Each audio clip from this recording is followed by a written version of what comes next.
Saat ini umat Islam di seluruh dunia sedang melaksanakan rukun Islam yang keempat, yaitu puasa.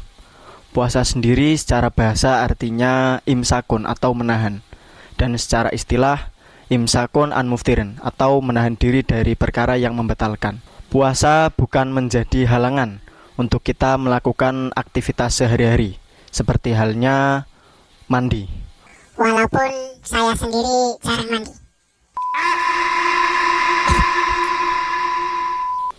Lumrah terjadi saat kita mandi, kadang air yang digunakan untuk mandi masuk ke dalam lubang telinga.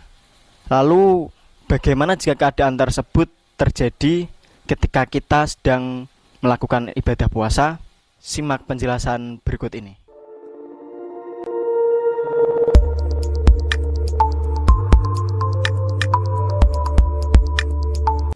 Assalamualaikum warahmatullahi wabarakatuh. Kembali lagi di seputar Ramadan bersama Al-Itqon Media Center. Hukum kemasukan air saat melakukan ibadah puasa diperinci sebagai berikut. Pertama, batal secara mutlak.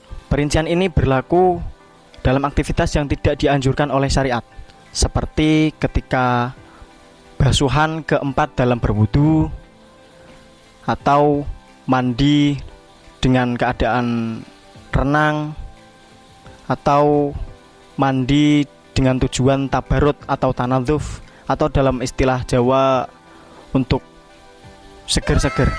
Kemasukan air saat aktivitas-aktivitas tersebut dapat membatalkan puasa walaupun tidak melebih-lebihkan dalam mengalirkan air. Kedua, dapat membatalkan puasa ketika melebih-lebihkan dalam mengalirkan air, seperti saat melakukan berkumur ketika wudhu. Berkumur ketika wudhu, jika melebih-lebihkan air, maka bisa menjadi penyebab batalnya puasa.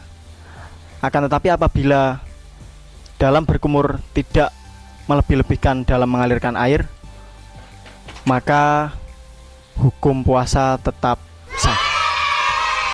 Yang ketiga, tidak membatalkan secara mutlak. Hukum ini berlaku ketika penggunaan air dimaksudkan untuk menghilangkan najis di bagian lubang-lubang tubuh yang terbuka, seperti ketika menghilangkan najis di bagian mulut atau bagian hidung, dan dalam upaya menghilangkan tersebut harus mengalirkan air secara berlebihan.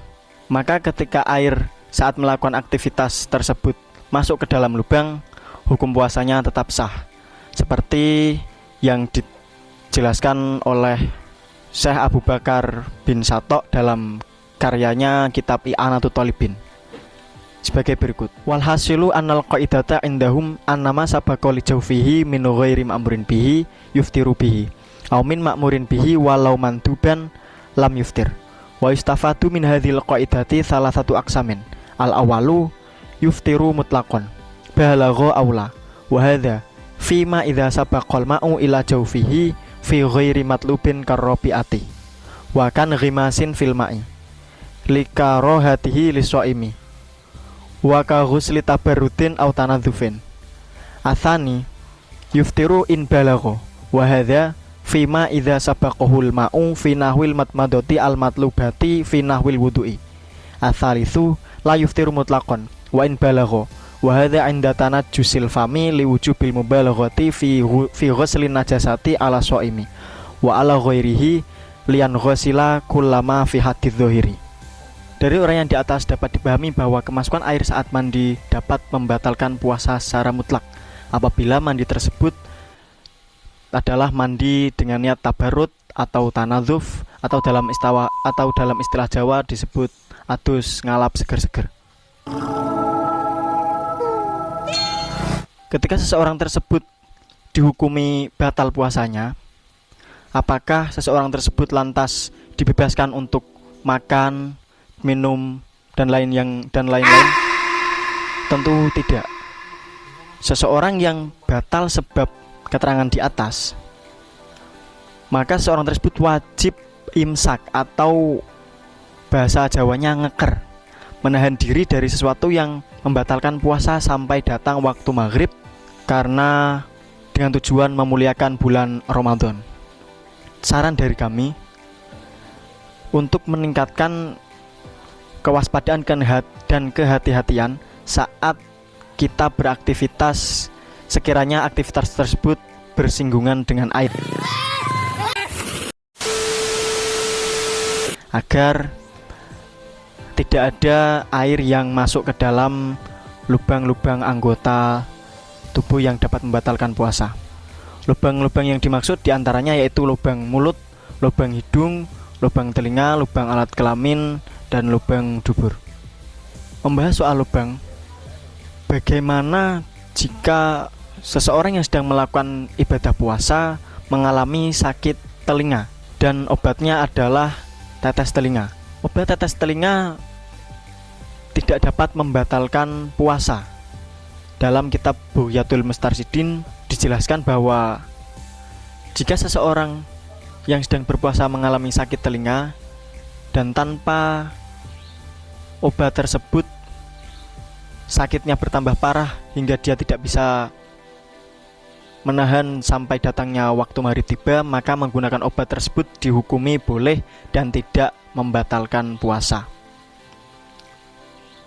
Apabila ada alternatif lain yang bisa digunakan selain menggunakan obat tersebut, maka hukum menggunakan obat tetes telinga dalam keadaan ini termasuk perkara yang membatalkan puasa. Beda halnya jika seseorang mengalami sakit mata. Walaupun setelah meneteskan obat tersebut ada rasa yang membekas di tenggorokan, maka obat tetes mata tersebut tidak termasuk perkara yang membatalkan puasa karena lubang tersebut bukan termasuk lubang yang menjadi sebab batalnya puasa seseorang. Sekian dari kami, apabila banyak kekurangan kami mohon maaf. Kami sangat membuka lebar pertanyaan-pertanyaan dari Anda semua melalui komentar lewat channel YouTube Pondok Pesantren Alitkon. Dan jangan lupa untuk like, subscribe, dan komen video berikut. Video opo